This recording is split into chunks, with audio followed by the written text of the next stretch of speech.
mercredi 5 octobre 2022. La mort dans un monde pécheur. Une joie de vous retrouver une fois de plus sur votre chaîne, l'aventure dans la parole. Et nous voulons vous saluer, vous qui nous écoutez, commentez et partagez la parole depuis la France, Le Burundi. le Canada. Et nous saluons aussi tous ceux qui nous écoutent sur les autres continents et les autres pays et villes. Soyez tous bénis et fortifiés. Nous vous rappelons que si les contenus qui vous sont proposés vous font du bien, nous vous invitons à marquer votre appréciation. En cliquant sur le pouce et en vous abonnant pour recevoir les notifications chaque jour sur votre téléphone portable ou encore sur l'autre support avec lequel vous nous écoutez. En laissant des commentaires, bien sûr, sur ce que vous avez compris, ce que vous voulez partager les uns avec les autres. Et puis n'oubliez pas de partager le lien, de le diffuser pour que d'autres de vos amis, de vos parents aient aussi accès à ces différentes réflexions que nous apportons jour après jour. Le texte à mémoriser pour cette semaine et que nous vous invitons à dire chaque jour avec nous se trouve dans Romains chapitre 5, le verset 12. Par un seul homme, le péché est entré dans le monde, et par le péché, la mort, et qu'ainsi la mort s'est étendue sur tous les hommes, parce que tous ont péché. Dieu créa un monde parfait, sans péché, sans mal, sans violence, sans insécurité, sans maladie et sans mort. Ce que dit Dieu, car il est droit pour qui l'écoute. Sa paix divine est sur tous ceux qui vont à lui quand vient le doux. Dieu est le Dieu de la vie, la source de la vie et le donneur de vie. Comment le mal, le péché et la mort se sont-ils répandus sur cette terre? C'est la question à laquelle nous répondons durant les réflexions de cette semaine. Et aujourd'hui, nous voyons la séquence.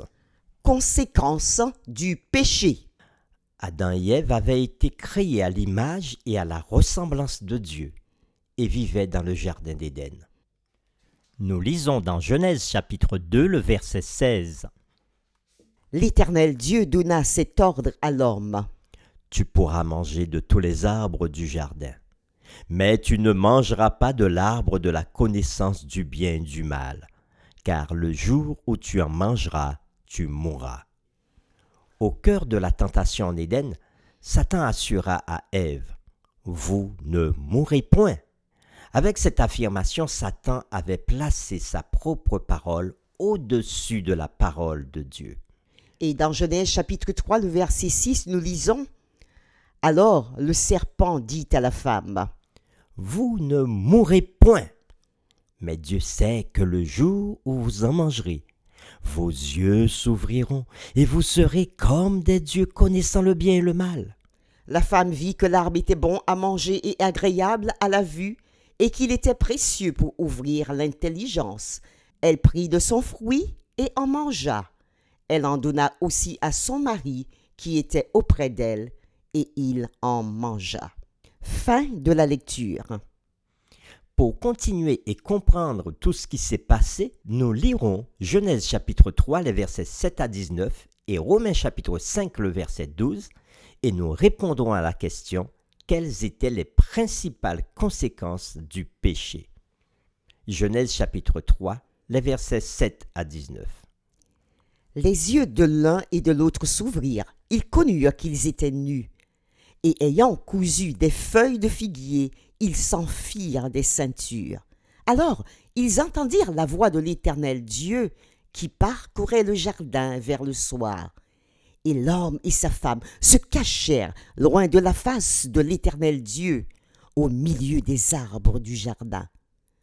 Mais l'Éternel Dieu appela l'homme et lui dit, « Où es-tu » Et il répondit, « J'ai entendu ta voix dans le jardin. J'ai eu peur parce que je suis nu et je me suis caché. » Et l'Éternel Dieu dit, « Qui t'a appris que tu es nu ? Est-ce que tu as mangé de l'arbre dont je t'avais défendu de manger? L'homme répondit, La femme que tu as mise auprès de moi m'a donné de l'arbre, et j'en ai mangé. et l'Éternel Dieu dit à la femme, Pourquoi as-tu fait cela? La femme répondit, le serpent m'a séduite et j'en ai mangé. L'Éternel Dieu dit au serpent, Puisque tu as fait cela, tu seras maudit entre tout le bétail et entre tous les animaux des champs. Tu marcheras sur ton ventre, et tu mangeras de la poussière tous les jours de ta vie. Je mettrai inimitié entre toi et la femme, entre ta postérité et sa postérité. Celle-ci t'écrasera la tête, et tu lui blesseras le talon. il dit à la femme, J'augmenterai la souffrance de tes grossesses. Tu enfanteras avec douleur, et tes désirs se porteront vers ton mari, mais il dominera sur toi. il dit à l'homme, Puisque tu as écouté la voix de ta femme, et que tu as mangé de l'arbre au sujet duquel je t'avais donné cet ordre, tu n'en mangeras point. Le sol sera maudit à cause de toi. C'est à force de peine que tu en tireras ta nourriture tous les jours de ta vie. Il te produira des épines et des ronces, et tu mangeras de l'herbe des champs. C'est à la sueur de ton front que tu mangeras du pain, jusqu'à ce que tu retournes dans la terre d'où tu as été pris, car tu es poussière, et tu retourneras dans la poussière. Nous lirons maintenant dans Romains chapitre 5, le verset 12. C'est pourquoi, comme par un seul homme le péché est entré dans le monde et par le péché la mort, et qu'ainsi la mort s'est étendue sur tous les hommes, parce que tous ont péché. Fin de la lecture. Nous reprenons notre question. Quelles étaient les principales conséquences du péché d'après Genèse 3, versets 7 à 19 et Romains chapitre 5, le verset 12. Captivée par le discours persuasif du serpent, Ève ne pensa pas aux conséquences profondes de la route qu'elle suivait. En soi, l'acte de manger du fruit défendu n'était pas aussi mauvais que ce qu'il représentait réellement. Par un tel acte de désobéissance, Ève rompit sa loyauté envers Dieu et assuma une nouvelle allégeance à Satan. Ainsi naquit le péché chez nos premiers parents. Genèse 3 décrit la chute d'Adam et Ève et certaines de ses conséquences les plus tragiques. D'un point de vue théologique, tous deux étaient dépassés par la théophobie, c'est-à-dire le fait d'avoir peur de Dieu. Et ils se cachèrent loin de lui, tel que nous le dit Genèse chapitre 3, le verset 8. D'après une évaluation psychosociale, ils avaient honte d'eux-mêmes et avaient commencé à s'accuser mutuellement, comme nous l'avons vu dans Genèse 3, verset 7 et au verset 9 à 13. D'un point de vue physique, ils allaient éprouver la sueur, ressentir la douleur et finir par mourir, tel que nous l'avons lu dans Genèse chapitre 3, les versets 16 à 19. Et d'un point de vue écologique, le monde naturel allait dégénérer, tel que nous l'avons vu dans Genèse 3, versets 17 et 18.